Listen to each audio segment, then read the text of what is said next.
Back to my other blog. তো জানোই তো আমার ননদের বিয়ে যেহেতু, তো আমরা এখন যাব মানে ব্যাকপ্যাকিং করব, তো তোমাদের সাথে শেয়ার করব আর তোমাদের সাথে সব কটাই ওকেশন শেয়ার করার চেষ্টা করব যতটুকু পারবো।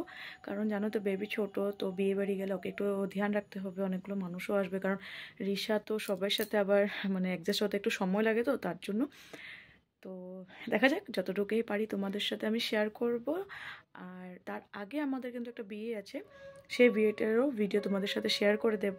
তো চলো আজকে ভিডিও স্টার্ট করি। এদিকে দেখো মহারানী ঘুমাচ্ছে আর এদিকে দেখো আমার ব্যাগ বেরিয়ে গেছে, তো এখানে কি কি নিচ্ছি সেটা তোমাদের সাথে শেয়ার করে দেব।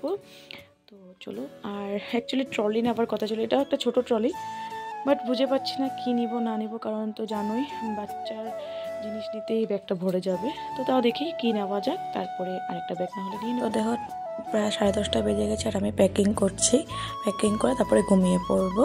তারপরে আমরা সকালবেলা দিনের জন্য একটু মাস্ক লাগিয়ে নিলাম, তারপর আমরা দুপুরবেলা ভাত টাত খেয়ে আমরা 4টার দিকে বেরিয়ে পড়েছি। কিছু জিনিস শেয়ার করলাম না তোমাদের সাথে, তো 4টার দিকে আমরা বেরিয়ে পড়েছি, আমি মা আর রিশা যাচ্ছি।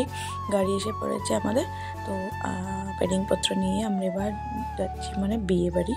তো বিয়ে বাড়ি তো বলবো না, আমি যাবো বাপের বাড়ি, বাপের বাড়ি থেকে আপ ডাউন করবো মানে পাবইতে, মার্ঘেরা থেকে পাবইতে, আর মা থাকবে মানে বিয়ে বাড়িতে। জানোই তো ছোটো বাচ্চা থাকলে বিয়ে বাড়িতে একটু অসুবিধা হয়, তার জন্য।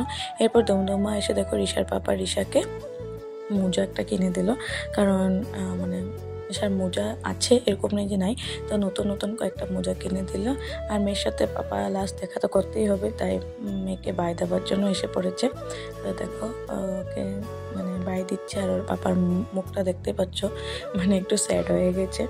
তারপর আমরা চললাম, দেখো প্রায় অন্ধকার হয়ে গেছে, তখন 4:30 বেজে গেছে। তারপর দেখো বাইপাস দিয়ে আসছি, তো যতই যা বলো বাইপাসটা তো অতটা ভালো না, তার উপর আমরা 3জনের লেডিস মানে, তো তার জন্য একটু ভয় লাগছিলো, কিন্তু মানে যে আঙ্কেলটা ছিল সেই আঙ্কেলটা অনেক সুন্দর করে নিয়ে গেছে আমাদেরকে।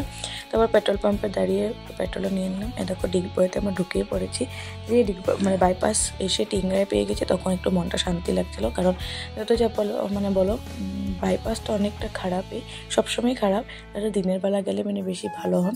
তো দেখো আমরা পার হয়ে গেছি, আর এদিকে কালী মন্দিরটা পার করে নিলাম, ডিগবই যেটা সবচেয়ে সুন্দর কালী মন্দির, মন্দিরটা একদম সুন্দর করে পার করে নিলাম, প্রণাম করে নিয়েছি। এরপর আমরা আবার চললাম মানে ঘরের দিকে। তো অনেক দিন পরে ঘরে গেছি যেরকম না, কিন্তু এবার যাবো যে অনেক দিন থাকার জন্য যাচ্ছি, তার জন্য। তো আমি মানে লং ভিডিও করবো না এটা বেশি, কারণ শুধু জার্নির ভিডিও, তার জন্য। তো দেখো মার্কেটে এসে পড়লাম, তো দেখো সেগুন বাড়িতে ঢুকছি, তো ডাইরেক্ট বাড়িতে যাব। বাড়িতে গিয়ে বেডিংপত্র নামিয়ে তারপরে মা আসবে পাবইতে, মা আমাকে দিয়ে তারপরে মানে পাবইতে আসবে। তো দেখো সেগুন বাড়ি পার করে দেখো কত সুন্দর আমাদের সেগুন বাড়ি, মানে বাজারটা কত সুন্দর লাগছে, চারিদিকে জমজমাট, মানে অনেক ভালো লাগছে দেখে। তো এসে পড়েছি ফাইনালি বাড়িতে। তো দেখো ঘরে ঢুকবো এখন, দেখো ঘরের দুয়ারের সামনে এসে দাঁড়ালাম। তো আমি চলে যাচ্ছি ঘরে, কারণ আমার হাতে অনেকটা ব্যাগ আছে, সেগুলো রেখে আসবো। তারপরে রিশা ঘুমিয়ে পড়েছিল, রিশাকে আবার কোলে নিয়ে আনতে হবে, তার উপর আমার হাত পুরো ব্যথা হয়ে গেছে। বাড়িতে এসে দেখে দেখো পাপা জ্বালিয়ে রেখেছিল, আগুন একটু ছেঁকছিল নাকি এখানে।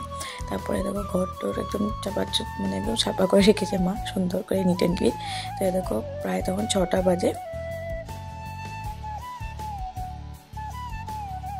তো ফাইনালি আমরা এসে পড়লাম বাড়িতে। তো দেখো ব্যাগ আনতে হবে, অনেকগুলো ব্যাগ, তাই পরে তোমাদের সাথে কথা বলছি, ব্যাগ নিয়ে আসি। ওর মা আর ড্রাইভার দাদা চলে গেছে, তা আমরা চাটা খেয়ে দেখো কম্বলের নিচে ঢুকে পড়ছে, রিশা পুরা খেলছে, এনজয় করছে মামা বাড়িতে। তো আজকের ব্লগটা এখানে শেষ করছি, সবাই ভালো থাকবে, সুস্থ থাকবে।